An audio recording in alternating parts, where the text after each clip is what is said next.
सबसे पहली बात ये है कि जहाँ हम ये स्वीकार करते हैं कि हम मरीज हैं, सबसे पहला निगेटिव भाव ये हमारे जीवन को नष्ट करने वाला होता है। हमने आज तक अपने को स्वीकार ही नहीं किया कि मैं किडनी मरीज हूँ।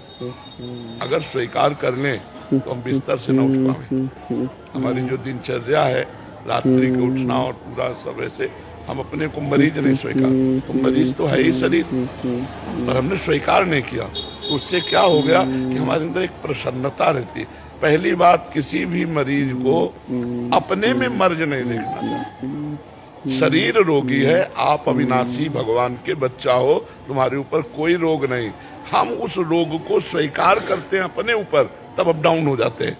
और दूसरी बात यह है, जब एक दवा में इतनी सामर्थ्य है कि यहाँ लगा दी जाए, शून्य कर दी जाए, तो यहाँ ऑपरेशन होता है, हम देख रहे हैं पर हमें कष्ट नहीं है। तो क्या भगवान नाम में इतनी सामर्थ्य नहीं कि हमारी किडनी फेल है और ये मैं देख रहा हूं पर आनंदित हूं? विचार करना। धन्वंतरी जी ने समस्त आयुर्वेद को शोध करके ये निकाला कि अच्युत गोविंद नाम में जो औषधि पावर है वो किसी औषधि में नहीं। जो रोग निवारण की सामर्थ्य भगवान के नाम में है वो और किसी औषधि में नहीं है। तो हम नाम जप करें और विचार करें कि नाम, देखो तुम्हारे सामने बैठे हम, डायलिसिस होता है और ये किडनी ऐसी बुरी तरह से खराब है, पॉलिसिस्टिक किडनी, 6-6 इंच 9-9 इंच उसका आकार बढ़ जाता है। तो पीड़ा भी तो होती है ना, जो काम उसका होता है वो नहीं होता। तो अगर आप अपने में उत्साह रखोगे तो रोग आपको परास्त नहीं कर पाएगा। तीसरी बात यह है कि जब हमारा शरीर रोग युक्त हो चुका है तो हमको अपने दिमाग में बैठा लेना, मरना एक बार ही है, 100 बार नहीं। स्वस्थ पुरुष भी मरेगा और जिसकी किडनी फेल वो भी मरेगा, लेकिन वो टाइम पहले से निश्चित है कि कब मरेगा। तो हम आज क्यों मरे, उसका चिंतन करके आज क्यों मरे। बोले डायलिसिस बहुत कमजोरी करता है। हम आपको कहते हैं हमारे अंदर भी वो आता है।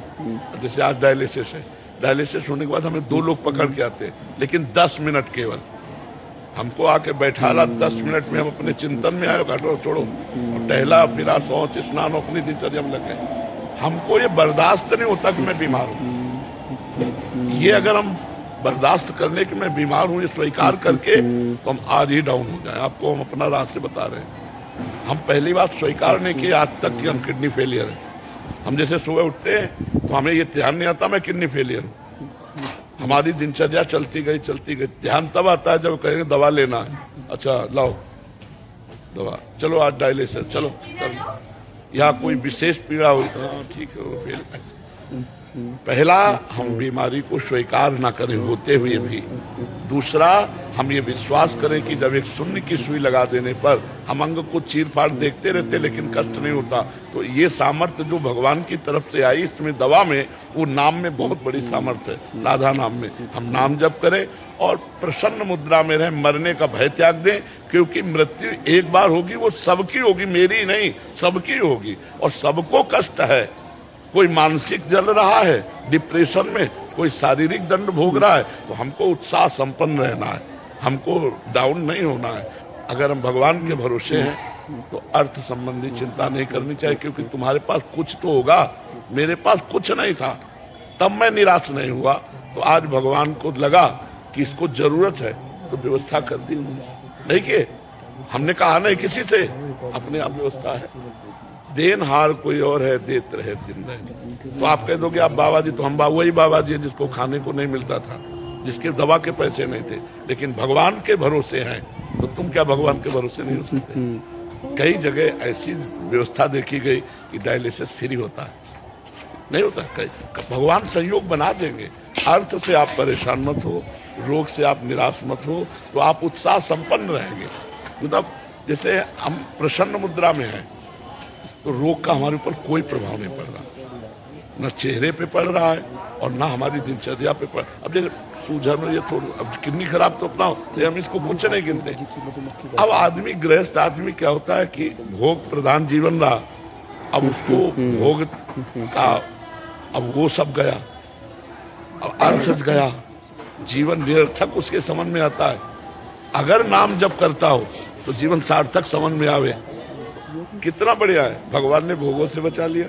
अभी भी नाम जप करे तो आगे जीवन साथी। बिल्कुल बिल्कुल बिल्कुल बिल्कुल, ये नाम का ही प्रभाव आप देख रहे हो, जो देख रहे हो नहीं, दुर्गति हो जाए आपसे कह रहे हैं, क्योंकि हम देखते ना उसका जो प्रहार होता है ना रोग का, दुर्गति हो जाए और वो तुरंत एकदम जैसे कोई दबाए बैठा हो और उसको फेंक दो एकदम, ऐसे ऐसे हमें आनंद आता है। वो केवल भगवान की शरण में, भगवान के नाम से, और ये पक्का कि मरूंगा एक दिन और सबको एक दिन मरना है, तो मुझे आज क्यों मरना है, मैं आज आनंदित रहूं, जैसा जीवन दिया उसी में मैं आनंदित रहूं। और ये आनंदित तभी हो सकते हो जब नाम जप करोगे। तो राधा राधा में पैसा नहीं लगता है। और सब जो हम सबको कहते हैं कि भगवान अगर कष्ट देते हैं तो उसकी व्यवस्था भी देते हैं। ये कोई नहीं कह सकता कि ये कष्ट में है इसके पास व्यवस्था नहीं। भगवान व्यवस्था जब सबकी करते हैं तो हमारी भी करेंगे, ऐसा सोचना चाहिए। हम किसी से मांगते नहीं, अपने आप सब व्यवस्था भगवान करते हैं। हम ऐसे देखते हैं कि जैसे राजकुमार, ऐसे हमें भगवान रख रहे हैं। और हमने सोचा था कि हमारी बड़ी दुर्गति होगी, क्योंकि ना मेरे पास रुपया है, ना एक व्यक्ति है, ना एक इंच जगह है, और हालत ये हो रही, अब क्या होगा। तो सोचा तो वही होगा जो भगवान मंगल करेंगे, और भगवान ने सब ऐसा किया। एकमात्र भगवान से जुड़ने से हर समस्या का समाधान है। अगर भगवान से नहीं जुड़े तो समस्या ही समस्या है, समस्या ही समस्या है। तो जो स्वस्थ है वो क्या समस्या से रहित है क्या? आप देखो ना, अंदर जलते रहते हैं, वासना उनको जलाती रहती है। नाम जप, भगवान का आश्रय, ये सबका मंगल करने वाला है। और कभी कोई निराश ना हो, भगवान सबको देख रहे हैं। अगर आपके हृदय में कोई ऐसी बात हो कि आप किसी से कहना चाहते हैं सहयोग के लिए, तो किसी से मत कहना, भगवान से कहना। और ऐसी अलौकिक व्यवस्था करेंगे तो पूछो मत। तो भगवान के हमने देखा कि हर व्यवस्था उनकी तरफ से ऐसे होती है। तो ये नहीं कि हम ही के, सारे जगत की करते। देखो पशु पक्षी जो एक कुंतल मांस खाता है पशु, भगवान उसका भी पेट भरते हैं, चींटी का भी पेट भरते हैं, हाथी का भी पेट भरते हैं। हमें उस भगवान पर विश्वास रखना चाहिए और नाम जब करता रहे, भगवान का आश्रय ले ले, हर दुख का निवारण हो जाए। हरि स्मृति सर्व विपद विमोक्षण।